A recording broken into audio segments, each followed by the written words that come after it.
Remember हम 3-4 सालों पहले एक सीरीज चलाते थे जिसमें मैं आपको बहुत सारे दुनिया भर के बर्बाद बाऊजीज़ के बारे में बताता था। वो सीरीज सच में बहुत ज़्यादा ब्रूटल भी होती थी, आप लोगों को पसंद भी आती थी क्योंकि देखो आसपास हमारे ऐसे बहुत सारे लोग होते हैं जो आते हैं इस बर्बाद की कैटेगरी में। और लिटरली आज जिस स्टोरी के बारे में मैं आपको बताऊंगा उसको लिखकर और उसको समझकर मुझे यही फील हुआ कि नहीं, इन जैसे लोगों से दूर रहना चाहिए। अपने आसपास देखो कि आप किसके साथ अपना टाइम स्पेंड कर रहे हो। दूसरा, अगर बर्बादी की बात चल रही है तो देखो गल्फ कंट्रीज के अंदर एब्सोल्युटली बर्बादी वहाँ छाई हुई है। पर्सनली दुबई, जहाँ मुझे जाना बहुत पसंद है, मैं काफ़ी बार गया हूँ और उसको ऐसे जलता हुआ देख अंदर से लिटरली अच्छा नहीं लग रहा। बहुत बहुत बुरा लग रहा है। इनफैक्ट दुबई में मेरे बहुत सारे व्यूअर्स हैं, सब्सक्राइबर्स हैं, सो उनसे मैं टच में भी हूँ। आई विश वो सभी ठीक भी हों और आने वाले टाइम में जल्दी ही इसका कोई समझौता हो। ये जो वॉर छिड़ा हुआ है, अगर हम बारीक नज़र से देखें तो एक बहुत ही पतली सी लाइन है वर्ल्ड वॉर 3 और इस युद्ध के बीच में। कभी भी ये वर्ल्ड वॉर 3 के अंदर कन्वर्ट हो सकता है। सो बी सेफ। जो भी लोग गल्फ कंट्रीज से देख रहे हैं, अगर बहुत जरूरी ना हो तो अपने घरों से बाहर ना निकलें। और आज मैं कोई भी लाइक्स वाइक्स के लिए नहीं बोलूंगा क्योंकि ये पूरी वीडियो उन लोगों के लिए समर्पित है। उन लोगों को मैं डेडिकेट करना चाहता हूँ जो मासूम लोग, जिनका कोई भी कसूर नहीं था, चाहे वो किसी भी देश के हों। वो लोग जो इसमें अपनी जान गंवा चुके हैं और आने वाले टाइम में बहुत सारे ऐसे लोग और भी होंगे जिनकी बेवजह जान जाएगी, जिनका कोई मतलब नहीं है कि दुनिया में क्या चल रहा है या फिर पॉलिटिकल सिचुएशन दुनिया की क्या है, लेकिन फिर भी उनकी जानें जा रही हैं, किसी भी देश के हों। तो उन सभी लोगों के लिए हम सब की तरफ से एक श्रद्धांजलि, भगवान उनको अपने चरणों में स्थान दे। Let's dive in.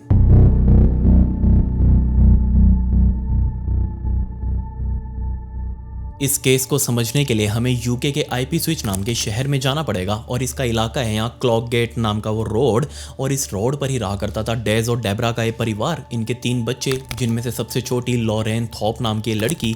और ये सारे लोग मिलकर अपने इसी घर के अंदर आराम से रह रहे थे। बट दिक्कत यहाँ ये थी कि ये जो इलाका था ये बहुत ज़्यादा बदनाम था पूरे यूके के अंदर, स्पेशली यहाँ होने वाले क्राइम्स के लिए। पूरे देश के लोग इस इलाके को सिर्फ इसलिए जानते थे क्योंकि यहाँ पर माल बहुत अच्छी क्वालिटी का मिलता, इसलिए पूरे देश के चरसी स्मैकी सारे यहीं इकट्ठा होते, इसी इलाके में आकर माल फूकते। और इसी वजह से आसपास के लोग बहुत ज़्यादा परेशान भी थे। बट कहीं ना कहीं उनको इसी काम धंधे की वजह से उनका घर भी चल रहा था। सन 1993 में डेज और डेबरा के घर पर इस लॉरेन थोप का जन्म हुआ था। और जैसे धीरे धीरे लॉरेन बड़ी होने लगी, इसके माता पिता को समझ आ चुका था कि उनकी बेटी नॉर्मल नहीं है, ये असल में ADHD का शिकार थी। ये एक तरीके की बीमारी होती है जिसमें अटेंशंस जो होती हैं बच्चे की वो क्लियर नहीं हो पाती। वो बहुत ज़्यादा केयरलेस रहता है, अपना सामान कहीं भी इधर उधर फेंक देना, अपनी चीज़ों की केयर ना करना या फिर उसका ध्यान पढ़ाई में ना लगाकर और चीज़ों में लग जाना। अब इस बात की वजह से दोनों डेज और डेबरा बहुत ज़्यादा परेशान रहने लगे। और इसी परेशानी को दूर भगाने के लिए आमतौर पर लोग क्या करते हैं,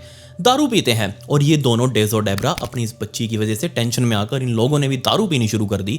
और ऐसे दारू पीते कि सारा दिन दारू पीकर लड़ते रहते। डेज और डेबरा दोनों ने मिलकर काम धंधा करना अलग अलग शुरू किया ताकि वो पैसा जोड़ सके और अपनी बेटी का इलाज करवा सके।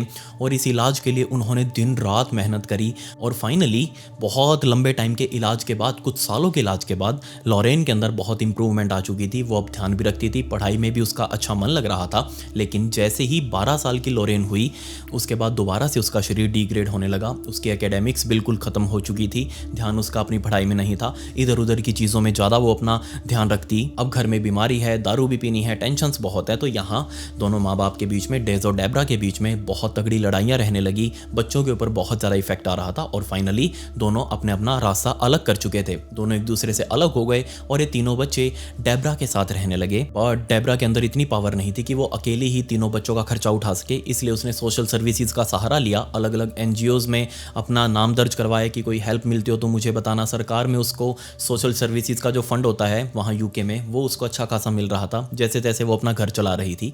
लेकिन अलग होने के सिर्फ 4-5 महीनों बाद ही लॉरेन को लगने लगा कि वो अपनी माँ के ज़रा क्लोज नहीं है, बल्कि उसको अपना पिता चाहिए रहने के लिए। बेशक कोर्ट के अंदर ये डिसाइड हुआ था कि लॉरेन अपनी माँ के साथ रहेगी, वही उसका ध्यान रखेगी। बट लॉरेन का मन था कि वो अपने पिता के पास जाए। और एक दिन इवेंचुअली ये लॉरेन अपने घर से निकलकर अपने पिता के पास पहुंच चुकी थी उसके साथ रहने के लिए। बट जिस फ्लैट के अंदर ये डेज रह रहा था किराए के ऊपर, इसका खुद का कोई भी घर नहीं, उसी फ्लैट के ऊपर जब ये लॉरेन पहुंची तो ये बहुत ज़्यादा शॉक्ड रह गई क्योंकि अंदर अच्छी खासी पार्टी चल रही थी। सारे शहर के मेन खास खास बेवड़े इसी कमरे के अंदर बैठे हुए थे और सारे दारू पी रहे थे। अब जैसे लोरेन ने सब कुछ देखा, इसने पहले तो अपने पिता को ढूंढा कि आखिर वो कहाँ पर बीच में बैठकर दारू पी रहा है।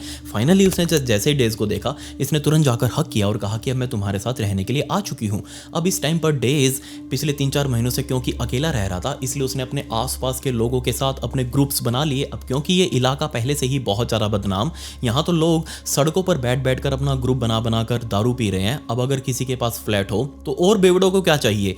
अब छत मिल रही थी तो सारे लोग यहाँ पर धक्के से ही, जिनको डेज जानता भी नहीं, वो अपनी बोतल ले लेकर, अपना माल ले लेकर इसके फ्लैट पर पड़े रहते और इसी वजह से डेज भी सारा दिन नशे में रहता। अब जैसे ही लोरेन ने जाकर अपने पिता को हक किया, इस टाइम पर आसपास के बहुत सारे जितने भी वो लोग बैठे हुए थे दारू के नशे में, उन सभी ने देखा कि एक लड़की ने आकर इसको हक किया है। सो डेज ने सभी से लोरेन का इंट्रो करवाया कि ये मेरी बेटी है और अब ये मेरे साथ रहेगी। धीरे धीरे टाइम बीतने के साथ लोरेन ये समझ चुकी थी कि उसका पढ़ाई लिखाई में कोई भी ध्यान नहीं है, क्योंकि उसकी ADHD की दवाइयाँ अब लिटरली छूट चुकी थी। उसको वो दवाइयाँ नहीं मिल रही, उसका शरीर इंप्रूव नहीं कर रहा। स्कूल तो उसने ख़त्म ही कर दिया अपना। अभी सिर्फ वो 13.5 साल की हुई थी और इतने टाइम तक अपने पिता के साथ इन सब लोगों के बीच में रहने की वजह से इस लोरेन को भी आदत पड़ चुकी थी हल्का फुल्का नशा करने की, माल वगैरह फूकने की और साथ में दारू पीने की। बट दूसरी साइड उसका पिता डेज, वो इन दारू के नशे के अंदर या फिर और टाइप के जितने भी नशे थे इनके अंदर इतना ज़्यादा डूब चुका था कि उसका अचानक ही वेट लॉस होने लगा और वो बिल्कुल जो माचिस की तिल्ली होती ना, इतना पतला हो चुका था।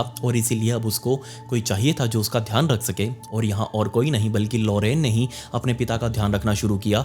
जितने भी बेवड़े यहाँ पर आकर इसके फ्लैट पर दारू पीते रहते, तब उस टाइम पर डेज के साइड में लोरेन बैठकर उसको मालिश वगैरह करती रहती, उसके लिए खाना बनाती, उसको उठा कर। इतनी हिम्मत नहीं थी डेज में कि वो खुद से उठकर बाथरूम में जाकर हल्का हो ले, फ्रेश हो ले।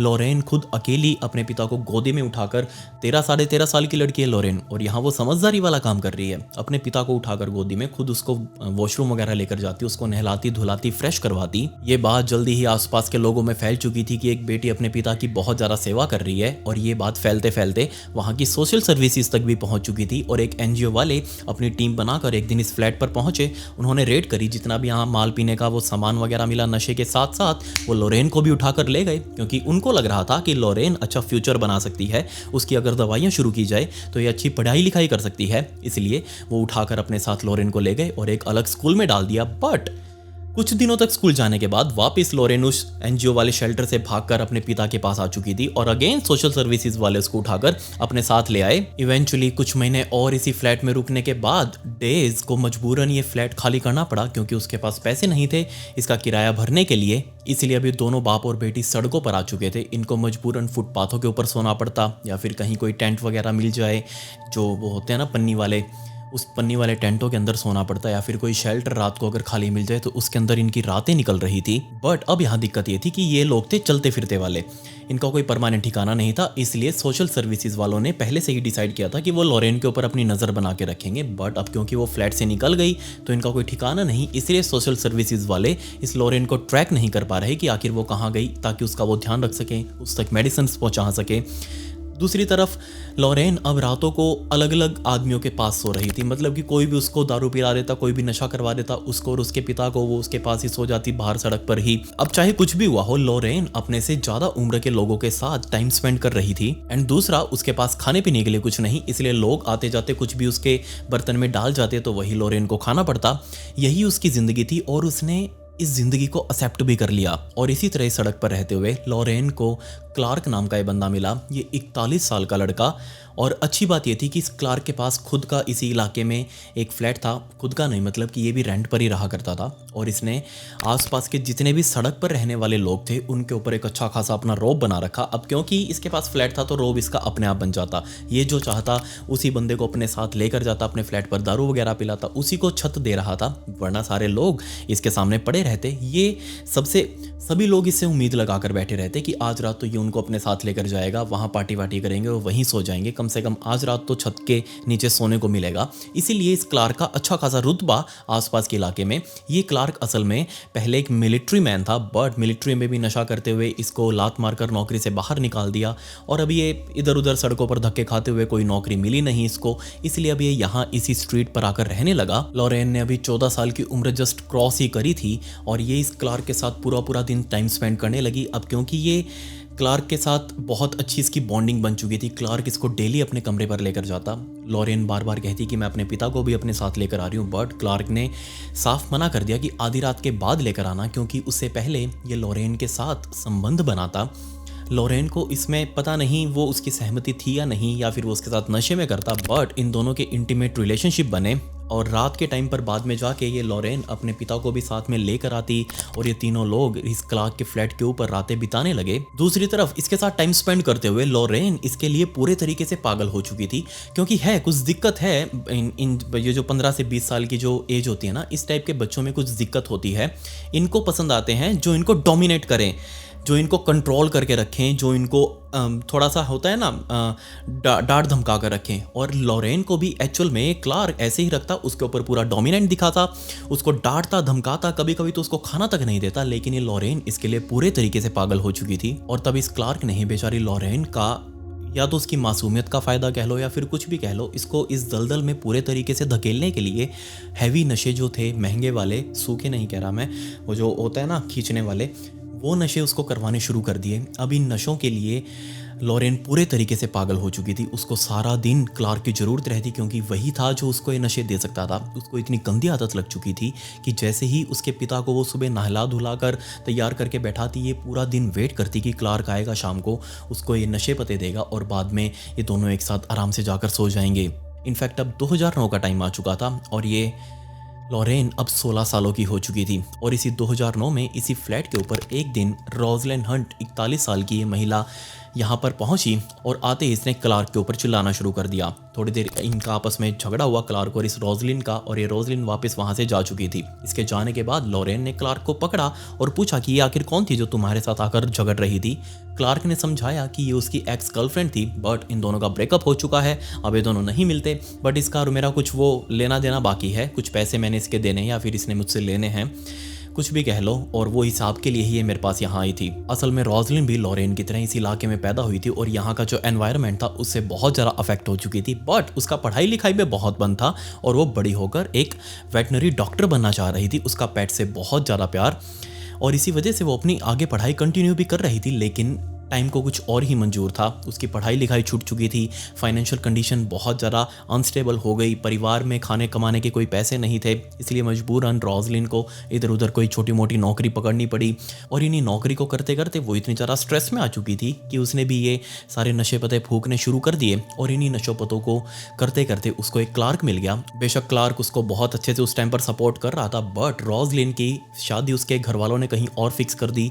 और शादी से पहले ही रोजलिन अपने होने वाले हस्बैंड से प्रेग्नेंट भी हो चुकी थी। और शादी के बाद जैसे उसका बच्चा हुआ, उसके बाद दोबारा रोजलिन प्रेग्नेंट हो चुकी थी। लेकिन इन 2 बच्चों की जिम्मेवारी रोजलिन अकेले नहीं उठा सकती, इसलिए उसने हस्बैंड को बोलना शुरू किया कि तुम भी कोई ढंग का काम धंधा करो। और ये बात उसके हस्बैंड के दिल पर इतनी ज़्यादा लगी कि वो रोजलिन को छोड़कर फरार हो चुका था। रोजलिन के बच्चे अभी भी रोजलिन के पास ही थे और उनका नहीं कर पा रही थी रोजलिन, क्योंकि उसके पास कोई भी काम धंधा नहीं, उसके पास कोई भी डिग्री नहीं जिसको वो दिखाकर कोई नौकरी पकड़ सके। इसलिए अपने कोर्ट में स्पेशल उसने गुहार लगाई कि उसके बच्चे उसके पिता के पास भेजे जाएं, और कोर्ट ने बात मान भी ली। दोनों बच्चों को पिता के पास शिफ्ट किया जा चुका था। अब बच्चों को पालने की टेंशन नहीं थी, बट खुद को भी तो पालना था। खुद को कैसे पाले? आसपास नशा पता बेचकर। नशा पता ना सिर्फ वो बेच रही थी, बल्कि उसने रोड पर खड़े होकर अलग अलग लड़कों के साथ गैंग बनाकर पब्लिकली नशा पता फूकना शुरू किया। इसी तरीके से एक जिंदगी बर्बाद होनी शुरू होती है। रोजलिन को सोशल सर्विसेज का बेनिफिट मिल रहा था, सरकार उसको एक जो बेरोजगार भत्ता था वो दे रही थी हर महीने। प्लस उसके पास एक बहुत बड़ा की फैक्टर था, उसके पास खुद का घर था। और इस इलाके में खुद का घर होना मतलब कि जो भी उसके दोस्त हैं उन सब का घर वही है।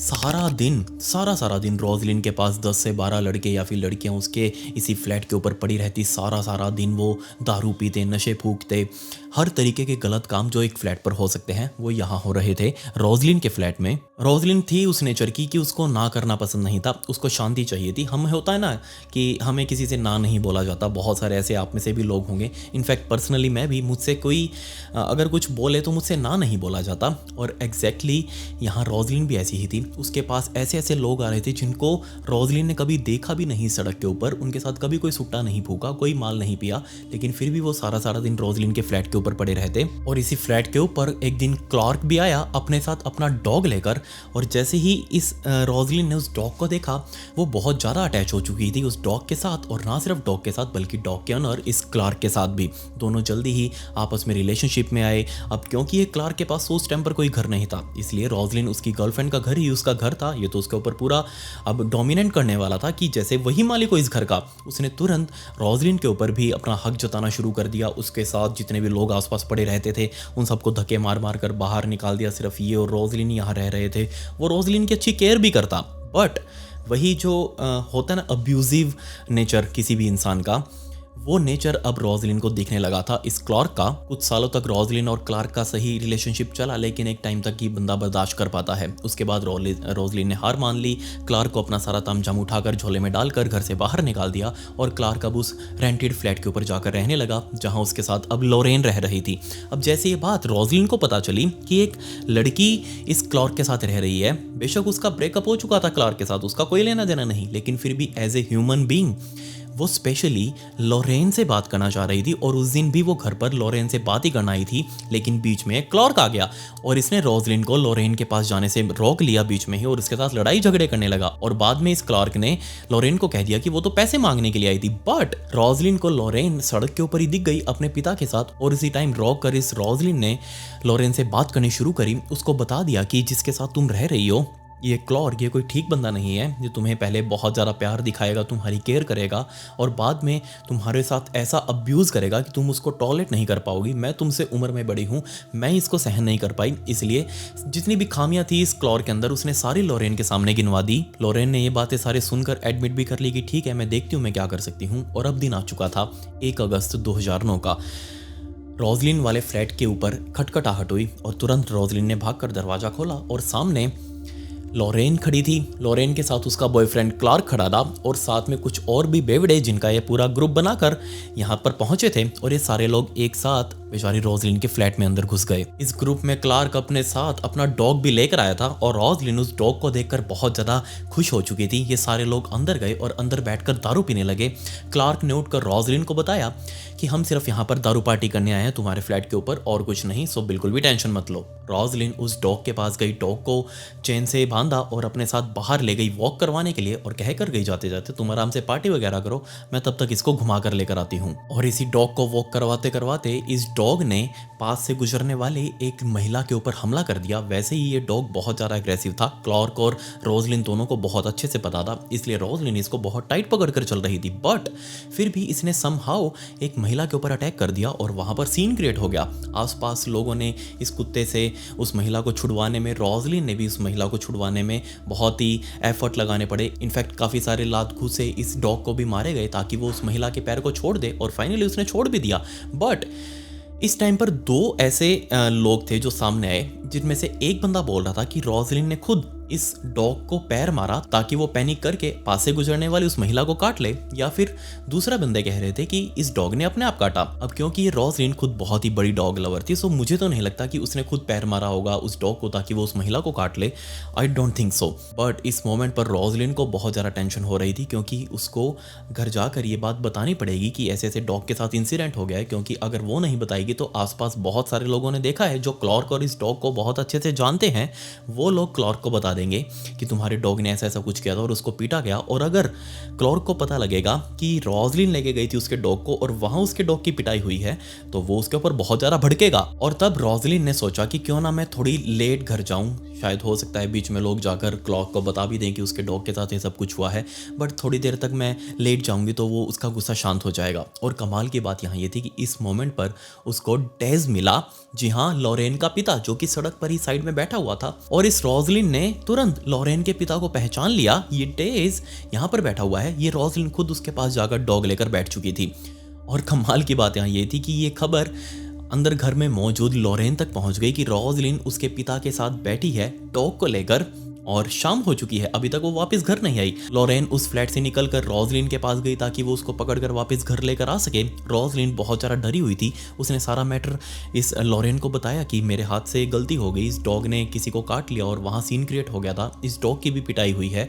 बट लॉरेन ने उसको अश्योर किया अपने पिता के सामने कि कोई दिक्कत नहीं है, तुम बिल्कुल भी टेंशन मत लो, मैं तुम्हें वहाँ प्रोटेक्ट करूँगी, तुम मेरे साथ अपने घर चलो वहाँ पर। रोजलिन ने लॉरेन की बातों के ऊपर विश्वास कर लिया, लेकिन रोजलिन को ये भी पता था कि जितने भी ये बेवड़े ना आसपास रहते हैं सभी बहुत ज़्यादा मैनिपुलेटिव हैं, इनकी बात में एक पैसे का भी दम नहीं होता, ये कोई भी विश्वास करने के लायक तो नहीं है, लेकिन अब कोई उसके पास चारा भी नहीं है। सो ये दोनों वापस उस घर के ऊपर जाने लगी और फाइनली अपने घर पहुंचकर यहाँ कुछ अब ऐसा होने वाला था जिसकी वजह से मैं ये वीडियो बना रहा हूँ। अंदर जाते ही क्लार्क उसकी वेट कर ही रहा था, क्योंकि क्लार्क को सारा मैटर बाहर से किसी बेवड़े ने आकर यहाँ बता दिया था कि ऐसा ऐसा कुछ हुआ है। क्लार्क को बहुत ज़्यादा गुस्सा आ रहा था। अंदर आते ही उसने सबसे पहले रोजलिन के बाल पकड़े, उसको 3-4 थप्पड़ लगाए। रोजलिन नीचे गिर चुकी थी और तुरंत भाग कर ये रोजलिन की अलमीरा से एक बड़ा सारा सूटकेस लेकर आया और दोनों इस लॉरेन और क्लार्क ने मिलकर इस रोजलिन को पूरा सूटकेस के अंदर जिंदा ही पैक कर दिया। उसको बाहर निकाला और डरा दिया साथ में कि अगर तुम्हारी आवाज़ आई बाहर तो हम तुम्हें जान से मार देंगे। रोजलिन अंदर उस सूटकेस में पैक हो चुकी थी, उसने चूं तक नहीं करी। ये लोग सूटकेस लेकर बाहर निकले, एक टैक्सी अपने पास मंगवाई, इस टैक्सी के अंदर वो सूटकेस रख के ये सीधा अपने फ्लैट पर पहुंचे। क्लार्क वाले फ्लैट के अंदर इस सूटकेस को ले जाया गया। क्लार्क उस सूटकेस को उठाकर अपने वाले फ्लैट में लेकर गया और अब यहाँ शुरू होने वाला था कई दिनों तक चलने वाला ऐसा कांड जो आपने इमेजिन भी नहीं किया होगा। और इस कांड की शुरुआत हुई रात होने से, जब उसने काफ़ी घंटों बाद वो सूटकेस खोला और रोजलिन अंदर लिटरली वो अकड़ी हुई थी, वो सही से अपना शरीर भी स्ट्रेच नहीं कर पा रही, बट फिर भी रोजलिन उस सूटकेस से बाहर निकली और निकल कर नीचे ज़मीन पर बैठ चुकी थी। इस क्लार्क ने लाते और घूसे मारना रोजलिन को शुरू कर दिया और इसी बीच उसके कपड़े फाड़ कर उसको बेड के ऊपर गिराकर उसके साथ बलात्कार किया अपनी ही प्रेजेंट गर्लफ्रेंड इस लॉरेन के सामने। लॉरेन उस टाइम पर माल पी रही थी, ये सामने सब कुछ होता हुआ देख रही है कि उसका बॉयफ्रेंड ये सो कॉल्ड ये बिग बाऊजी ये कर क्या रहा है, बट इस लॉरेन को कोई भी फर्क नहीं था। और तब काफ़ी टाइम उसका असॉल्ट करने के बाद इसने लॉरेन से कहा कि एक काम करो, अंदर किचन से जाकर वो होता है ना चीज़ ग्रेटर जिससे वो कसते हैं, हम कुछ भी घिया कसनी हो या फिर गाजर मूली कुछ भी कसना हो जिससे वो लच्छे बन जाते हैं, वो चीज़ ग्रेटर मंगाया। और इस टाइम पर सोच कर देखिए वो बस बदहवास हालातों में है, नीचे बेड के ऊपर पड़ी हुई है बेचारी रोजलिन, उसको उल्टा करके मतलब कि कमर अपनी तरफ करके इस चीज़ ग्रेटर को पीछे उसकी कमर पर रखकर इसने क्लार्क ने बहुत ज़ोर से उसको चलाना शुरू कर दिया। अब आपको पता है कि उसके ब्लेड्स बहुत ज़्यादा शार्प होते हैं, क्या आप इस बात के ऊपर बिलीव करेंगे? जिस चीज़ ग्रेटर के अंदर घिया मूली या फिर ये गाजर वगैरह कसते हैं हम, उसके अंदर लिटरली बेचारी इस रोजलिन के स्किन ऐसे उतर कर उसके लच्छे बन कर बड़े बड़े उतर रहे थे और सारे उसके अंदर फंसते जा रहे थे। काफ़ी गहरे जख्म उस चीज़ ग्रेटर से हो चुके थे, इनफैक्ट पूरी कमर पर उसने वो जोर लगा कर पूरा घिसा, बहुत भयंकर खून आ रहा था। इतना ही नहीं, इसने तुरंत लॉरेन से कहा कि एक काम करो, अंदर जाकर किचन से नमक लेकर आओ। नमक का डब्बा लॉरेन उठाकर लेकर आई और इस लॉरेन ने सबसे पहले बेचारी रोजलिन जिसकी कमर अब पूरी छिली हुई थी, वो चिल्लाने की कोशिश कर रही थी, लेकिन बाहर कोई भी चिल्लाहट उसकी सुनने वाला नहीं था। इस रोजलिन ने स्पेशली डब्बे से नमक निकालकर ऐसे ऊपर से वो बुरकना शुरू किया, छिड़कना शुरू किया पूरी कमर के ऊपर। बट इस क्लॉर को बहुत ज़्यादा गुस्सा आ गया कि लॉरेन तुम ये कर क्या रही हो, ऐसे थोड़ी ना डालते हैं। इस क्लार्क ने लॉरेन से वो डब्बा खींचा और तुरंत सारा डब्बा उस कमर के ऊपर पलट दिया जहां अभी ताज़ा तरीन घाव बने थे, और सारा नमक वो उसकी कमर के ऊपर फैलाकर ऐसे ऊपर से वो पूरा प्रेस करना शुरू कर दिया ताकि ये दर्द अंदर तक जाए, नमक अंदर तक जाए और इसको जलन करे। इस पेन के बाद लॉरेन ने आकर रोजलिन के कान में बोला, तुमको सब कुछ वो मुझे नहीं बताना चाहिए था उस दिन जब हम मिले थे, क्योंकि उसके बाद ये सब कुछ चीज़ें मैंने आकर इस क्लार्क से कन्फ्रंट करी और उसने सब कुछ गलत ठहरा दिया और मुझे उसके ऊपर पूरा विश्वास है वो मेरे साथ ऐसा कभी भी कुछ गलत नहीं करेगा। जिसके बाद लॉरेन खुद उठकर क्लार्क वाले डॉग के जो गले में चैन बंधी हुई थी उस चैन को लेकर आई और उस क्लार्क को ला कर दी। क्लार्क ने उस चैन से ही उन्हीं जख्मों के ऊपर से बेचारी रोजलिन को पीटना शुरू किया। ये मारपीट करने के बाद क्लार्क और लॉरेन दोनों फ्लैट से बाहर निकले, बाहर कुछ खाने पीने के लिए, और 4 अगस्त 2009 का दिन आ चुका था। इस दिन इन्होंने दोबारा से बेचारी रोजलिन को एक सूटकेस में पैक किया और वापस उसके खुद के फ्लैट के ऊपर लेकर आए। क्या आप इस बात के ऊपर बिलीव करेंगे, जिस 4 तारीख को ये लेकर आए थे इस रोजलिन को सूटकेस में डालकर इन लोगों ने पूरी रात बेचारी रोजलिन को सूटकेस से बाहर निकाला ही नहीं। और जैसे सुबह हुई, सुबह होने पर भी इन्होंने पहले निकाला नहीं बल्कि उस सूटकेस के ऊपर ही बहुत बड़े बड़े डंडे मारने शुरू कर दिए उसको टॉर्चर करने के लिए। दोपहर होते होते इन लोगों ने रोजलिन को सूटकेस से बाहर निकाला। उसके जख्म अभी तक सूख चुके थे, उनका जो खून था वो बहना तो बंद हो चुका था, लेकिन दर्द बहुत भयंकर था। खैर, रोजलिन को नीचे लेटाकर उसके सारे बाल आगे की तरफ, वो जो भूत टाइप के नहीं होते जैसे आगे फैला देते हैं, उस तरीके से बेचारी रोजलिन के बाल सारे फर्श के ऊपर बिछाए और माचिस की तीली से थोड़े थोड़े करके बालों का गुच्छा पकड़ पकड़ के उन सभी को जलाने लगे। इनफैक्ट बहुत सारे, मैं कहूँ 75% से ज़्यादा बाल उसके जड़ तक जल चुके थे पूरे तरीके से। लगभग अब बेचारी रोजलिन गंजी होने वाली थी। दूसरा, अभी भी इनको कुछ मज़ा नहीं आया टॉर्चर करने में। जिसके बाद इसी रोजलिन के फ्लैट में एक वो फर्राटा नहीं होता, टेबल फैन जिसको हम कहते हैं, वो टेबल फैन वहाँ पड़ा हुआ था। उस टेबल फैन को एक क्लार्क उठा कर लाया पेचकस के साथ। उसके आगे जो वो सेफ्टी जाली नहीं लगी होती जिसके अंदर वो पंखा घूमता है, उस सेफ्टी जाली को हटाया और बाद में उस फैन को सीधा इलेक्ट्रिसिटी बोर्ड में लगाकर ऐसे ही चलाकर रोजलिन को पहले सीधा किया। रोजलिन अभी भी, उसकी आधी आँख खुल पा रही है, पूरा नहीं देख पा रही, उसको पता ही नहीं कि उसके साथ क्या क्या कुछ हो रहा है। वो फ़ैन चलाकर इन लोगों ने वो चलता फ़ैन बेचारी रोजलिन के मुंह के ऊपर रख दिया ऐसे। वो पंखी घूमते घूमते बहुत बहुत भयंकर वो चोटें जो थी उस पंखे ने घूमते हुए बेचारी रोजलिन के नाक पर दी, स्पेशली उसके गालों के आसपास दी। पकड़ पकड़ कर उसके मुंह कभी ऐसे घुमाकर ऊपर पंखा रख रहे हैं, कभी इस तरफ से घुमाकर ऊपर पंखा रख रहे हैं। इमेजिन करके देखिए, अगर हमारी एक उंगली भी आ जाए तो बेइंतहा दर्द होता है। यहाँ तो पूरा मुंह बेचारी रोजलिन का पंखे में था। शाम होते होते आसपास के जब बेवड़ों ने देखा कि ये फ्लैट आज खुला हुआ है तो क्यों ना आज जाकर इसी में पार्टी की जाए, और बहुत सारे बेवड़े इसके अंदर पहुंच चुके थे। इन्होंने दरवाज़ा खटखटाया, सामने से क्लार्क ने दरवाज़ा खोला और सभी को अंदर लेकर गया, बस उस कमरे में नहीं जाने दिया जहाँ पर उन्होंने रोजलिन को रखा हुआ था। सभी ने पूछा रोजलिन कहाँ है, बट इसने बात आई गई कर दी और किसी ने कुछ खास ध्यान भी नहीं दिया, क्योंकि इनको सिर्फ नशा करना था, नशा करने के लिए जगह चाहिए थी। सारे लोग एक साथ बैठकर सभी नशा पता फूकने लगे, इंक्लूडिंग ये क्लार्क और लॉरेन खुद भी। और इन्हीं बेवड़ों में एक लड़का था ग्रिम नाम का, उसने अचानक से ही वो जाकर कमरा खोल दिया जिसके अंदर रोजलिन नीचे फर्श के ऊपर पड़ी हुई थी, और उसको देखकर उसका सारा नशा टूट गया। और आकर उसने सीधा इस क्लार्क से कन्फ्रंट किया कि वो क्या बीमारी है, वहां अंदर कौन पड़ा हुआ है ऐसे। बट इस टाइम पर भी इस क्लार्क ने बात को आया गया कर दिया। अब 5 अगस्त की रात आ चुकी थी। 5 अगस्त की रात को फाइनली इन लोगों का ये टॉर्चर का जो प्लान था, अब इसको एंड करने का टाइम था कि किस तरीके से इस रोजलिन से छुटकारा पाया जाए। तब इस क्लार्क और लॉरेन ने मिलकर प्लान बनाया कि हम कुछ ऐसा प्लान करते हैं जिससे ये लगे कि रोजलिन ने खुद अपनी जान ली है। कितनी तगड़ी इनकी समझदारी थी इसका अंदाजा आप यहां से लगाइए। इन्होंने खुद इसको चोट दी है, कमर के ऊपर भयंकर निशान है वो चीज ग्रेटर रगड़ने के, और साथ में इसके मुंह के ऊपर बहुत भयंकर निशान है, बाल उसके जले हुए हैं। फिर भी इनको ऐसा दिखाना था ये मौत की इसने तो आत्महत्या करी है। और इस आत्महत्या को करने के लिए इनका प्लान था कि इसको हम धक्के से बहुत भयंकर नींद की गोलियां दे दें, बहुत सारी एक साथ में, और जिससे इसकी मौत हो जाएगी।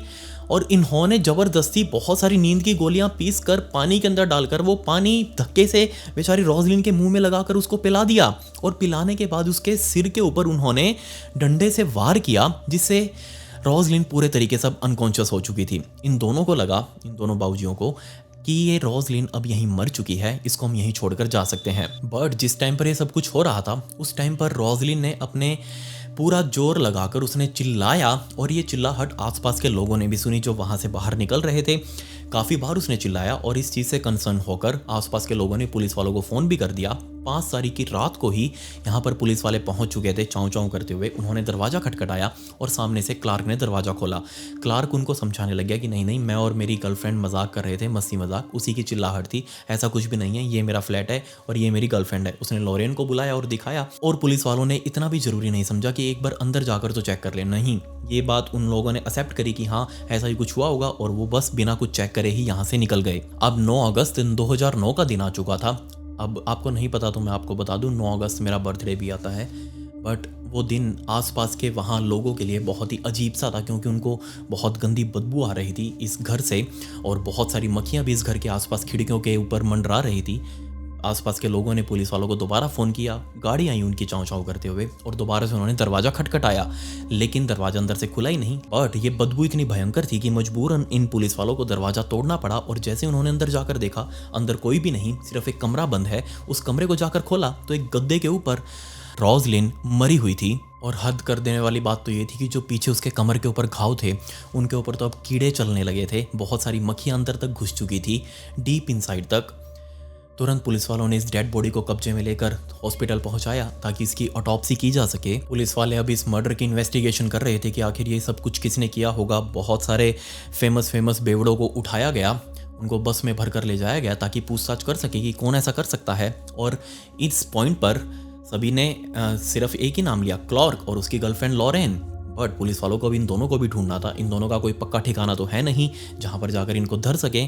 इनके फ्लैट के ऊपर भी गए, फ्लैट पर ये लोग नहीं मिले। इनफैक्ट लॉरेन तो आसपास के ही बेवड़ों के ग्रुप में बैठी हुई थी, क्लार्क यहाँ पर मौजूद नहीं था। लॉरेन ने तो जितने भी बेवड़ों के साथ वो बैठकर माल पी रही थी उन सबको बता भी दिया कि हमने रोजलिन के साथ क्या क्या कुछ किया है। और ये उड़ती उड़ती खबर बजाय पुलिस वालों के पास पहुंचने के तुरंत इस डेज के पास पहुंच गई, जी हाँ, लॉरेन के पिता के पास। डेज को समझ में आया कि उसकी बेटी जो उसका ध्यान रखती है वो किसी का मर्डर कैसे कर सकती है। वो तुरंत कन्फ्रंट करने के लिए वहां से उठा, जैसे तैसे लड़खड़ाता हुआ पहुंचकर अपनी बेटी के पास गया, क्योंकि इन सबको तो अपना ठिकाना पता होता है कि उसकी बेटी कहाँ मिलेगी, ये क्लार्क कहाँ मिलेगा। ये तुरंत उसके ठिकाने पर गया और लॉरेन से कन्फ्रंट करने लगा कि तुमने ऐसा कैसे कर दिया। लॉरेन ने बताया कि हाँ, ये सब कुछ करना मेरी मजबूरी थी क्योंकि वो मुझे क्लार्क के खिलाफ भड़का रही थी। डेज ने धमकी दी कि मैं सब कुछ जाकर पुलिस वालों को बता दूंगा। अब जैसे ये बात लॉरेन ने सुनी, लॉरेन ने तुरंत आवाज लगाकर अपने बॉयफ्रेंड इस क्लार्क को बुलाया जो कि अंदर ही मौजूद था एक टेंट में।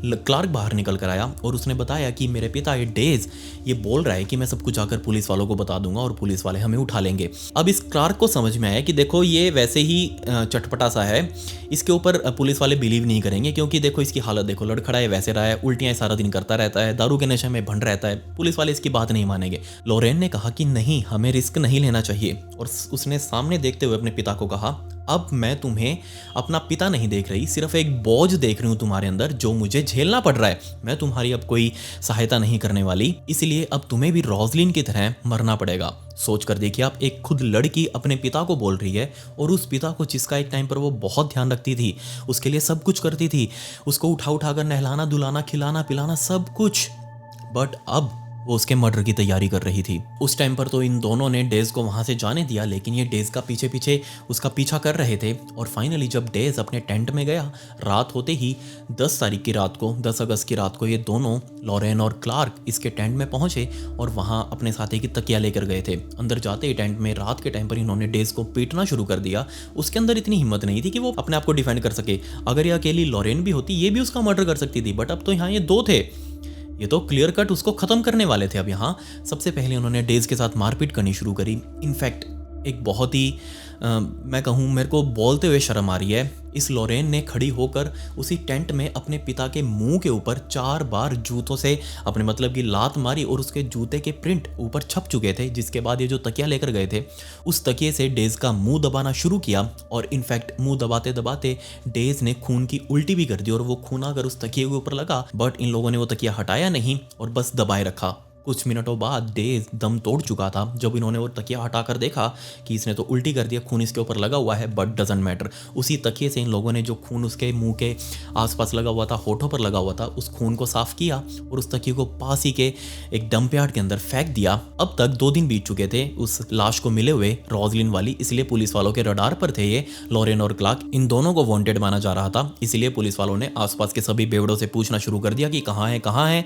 सभी ने कहा कि लॉरेन तो अपने पिता के पास मिलेगी, उसका ध्यान रखते हुए पुलिस वाले फाइनली डेज के टेंट में पहुंचे। वहां उन्होंने अंदर जाकर देखा कि डेज तो खुद मरा पड़ा है। पहले पुलिस वालों को लगा कि इसकी हालत ऐसी है, हो सकता है ये अपने आप ही मर गया हो, इसका टाइम पूरा हो चुका हो। बट जब डेज की बॉडी को ऑटोप्सी के लिए ले जाया गया तब डॉक्टर्स को डेज के फेस से फुटप्रिंट मिला और उसका एक एग्जैक्ट स्केच, वो फुटप्रिंट कैसा था उसका एक पेपर के ऊपर उतारा। 15 अगस्त 2009 के दिन फाइनली इस क्लार्क को सबसे पहले इस डेज वाले टेंट के आसपास घूमते हुए देखा गया और जल्दी इसकी मुखबरी लग गई। पुलिस वालों ने आकर इसको झप लिया, पुलिस स्टेशन लेकर गए, अच्छे से इसकी जी लगाकर सेवा करी। पूछा कि हाँ भाई बताए तेरी पार्टनर लॉरेन कहां पर है। उसने बताया कि वो अपनी मां के घर होगी। सोच कर देखिए आप, एक अपनी अच्छी वेलविशर का और दूसरा अपने पिता का मर्डर करने के बाद ये लॉरेन सीधा भागकर अपनी मां के पास चली गई। पुलिस वाले तुरंत इसकी माँ के घर पहुंचे और इन दोनों माँ बेटी को, क्योंकि अब इसकी माँ ने भी इसको पनाह दी थी यहाँ पर जाने अनजाने में, वो तो बात की बात थी, जांच का विषय था, बट इन दोनों को उठा लिया, अपने साथ उठाकर पुलिस स्टेशन लेकर आए। जल्दी ये खबर पूरे इलाके में फैल गई कि एक 16 साल की लड़की ने डबल मर्डर कर दिया, क्योंकि उसकी डिटेल्स इतनी ज़्यादा ब्रूटल थी, कोई भी इस चीज़ के ऊपर बिलीव ही नहीं कर रहा था कि एक 16 साल की लड़की ऐसा कुछ कर सकती है। बट एट द एंड ये सच था। क्लार्क को तो अच्छे से तोड़ने के बाद भी उसने अपना मुंह खोला नहीं, वो हमेशा चुप रहा। बट दूसरी साइड लॉरेन, उसको भी अच्छे से तोड़ा गया, लेकिन उसने भी बोलने से कुछ मना कर दिया कि नहीं मुझे नहीं पता। इनफैक्ट वो तो ये बोल रही थी कि मुझे यहाँ सवाल जवाब के लिए लाया क्यों गया है।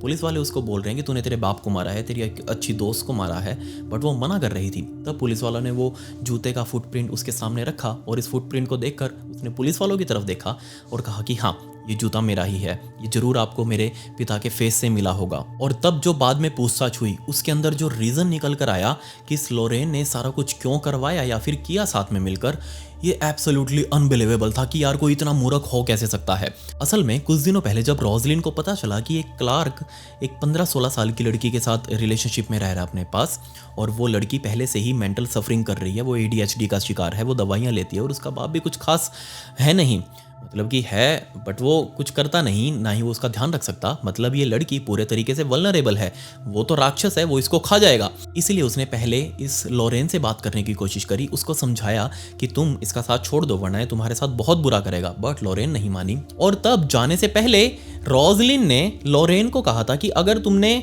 नहीं छोड़ा क्लार्क को तो मैं तुम्हारी रिपोर्ट वापस सोशल सर्विसेज में कर दूंगी, क्योंकि तुम अभी नाबालिग हो, ये तुम्हारे साथ कुछ भी कर सकता है, तुम्हारा फायदा उठा सकता है, और सोशल सर्विसेज वाले अगर मैंने उनको बता दिया तो वो तुमको उठाकर ले जाएंगे, अपने पास रखेंगे, तुम्हारा ध्यान रखेंगे। अब ये तो उसके हित की बात थी, ये अच्छी बात थी, बट इसको कहाँ समझ में आने वाली थी अच्छी बात। इसको तो लग रहा था कि ये मेरा बुरा चाह रही है, क्यों ना इसको खत्म कर दिया जाए। इनफैक्ट पुलिस वालों ने इस ग्रिम को भी उठाया जिसने वो दरवाजा खोलकर देखा था, क्योंकि इस क्लार्क ने उसका भी नाम ले दिया था बाद में, इसने भी तोते की तरह बोलना शुरू कर दिया, सब कुछ डिटेल में बता भी दिया।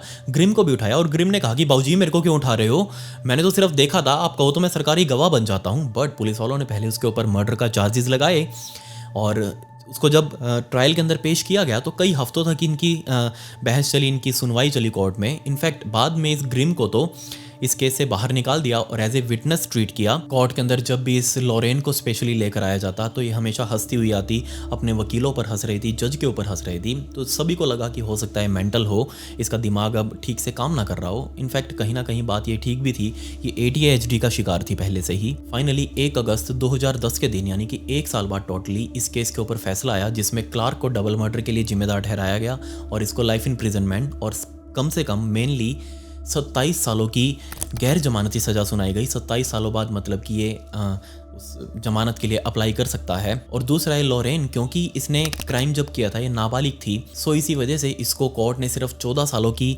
गैर जमानती सज़ा सुनाई और वो उसमें से भी 4-5 साल स्टार्टिंग के इसको यूथ फैसिलिटी के अंदर बिताने थे, बाल सुधार गृह के अंदर, ताकि इसका जो मेंटल स्टेट है वो ठीक की जा सके, और इसने वो बिताए। इनफैक्ट अब तो ये जेल से बाहर आ भी चुकी होगी और इसकी पहचान बदल कर इसको कहीं और सेटल किया गया होगा, आई डोंट नो वो कहाँ पर है अब। इसके अलावा वो जो ग्रिम उठाया था ना और बाद में उसको रिलीज़ कर दिया था, उसकी भी आज़ादी कुछ खास अच्छी नहीं थी। 6 महीने बाद पुलिस वालों ने उसको दोबारा उठा लिया क्योंकि उसने अपनी गर्लफ्रेंड को असॉल्ट किया था और साथ में उसके साथ मार पिटाई करी, और इनफैक्ट एक चाकू लेकर उसने अपनी गर्लफ्रेंड के जांघ के पास एक ऐसा कट मारा कि बहुत ज़्यादा ब्लीडिंग होने लगी। उसको तुरंत हॉस्पिटल ले जाया गया घायल अवस्था में, लेकिन खून इतना बह चुका था, एक बड़ी आर्टरी जो होती है हमारी जांघों के पास से गुजरती है वो कट चुकी थी, इसी वजह से वो ब्लीडिंग कंट्रोल नहीं हो पाई और उस गर्लफ्रेंड की भी मौत हो गई। इसीलिए उस ग्रिम को भी अंदर डाल दिया गया परमानेंटली, मिनिमम 20 सालों के लिए। दूसरा एक क्लार्क जब अपनी सज़ा काट रहा था, सितंबर 2014 का टाइम आया था, अभी इसको 4 साल ही हुए थे सज़ा काटते हुए,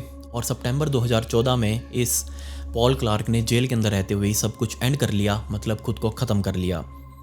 ये केस इतना ही। आप मुझे बताइए कि आपको इससे क्या सीखने को मिला, मतलब कि आप अपनी संगत कैसी रखते हैं, इसका बहुत ज़्यादा इफेक्ट पड़ता है आपकी ज़िंदगी के ऊपर। आपकी ज़िंदगी की टाइमलाइन कैसी बनेगी, ये चीज़ डायरेक्टली प्रोपोर्शनल है कि आप अपनी संगत कैसी रखते हैं, आप किन लोगों के साथ बैठते हैं, कैसी बातें करते हैं, क्या कोई नशा पता तो नहीं फूकते। इस टाइप से बहुत चीज़ें मैटर करती हैं एक अच्छी ज़िंदगी को बिल्ड करने के लिए। खैर आप मुझे बताइए कि क्या आपने ऐसे कोई बर्बाद औलाद को देखा है जो ऐसा कुछ कांड कर सकती हो, या फिर किसी ने किया हो। बहुत सारे ऐसे केसेस आपने ऑब्वियसली देखे होंगे, सो उनके बारे में नीचे जरूर डिस्कस करें। और क्या हमें बर्बाद बाबूजी वाली स्टोरीज़ आगे कंटिन्यू करनी चाहिए, उसके बारे में भी मुझे नीचे जरूर सजेस्ट करें। खैर ये मेरी इंस्टाग्राम आईडी, इसका लिंक आपको डिस्क्रिप्शन में भी मिल जाएगा। मुझे अपने सजेशंस दे सकते हैं, या फिर अगर आपको कोई स्टोरी मुझे बतानी हो तो वो भी बता सकते हैं। इसका लिंक आपको डिस्क्रिप्शन में मिलेगा। यहीं पर मैंने ब्रॉडकास्ट चैनल बना रखा है जहां पर मैं स्टोरी से रिलेटेड बैक स्टोरी फुटेज और फोटोज अपलोड करता हूं। सो आपके हाथ से फॉलो बटन जरूर क्लिक हो जाना चाहिए। खैर पिछली वीडियो का शाउट आउट सभी साहिल नागपाल को and comment pick me to get a shout out in next video. मिलते हैं अगली वीडियो में। ये वीडियो देखने के लिए धन्यवाद।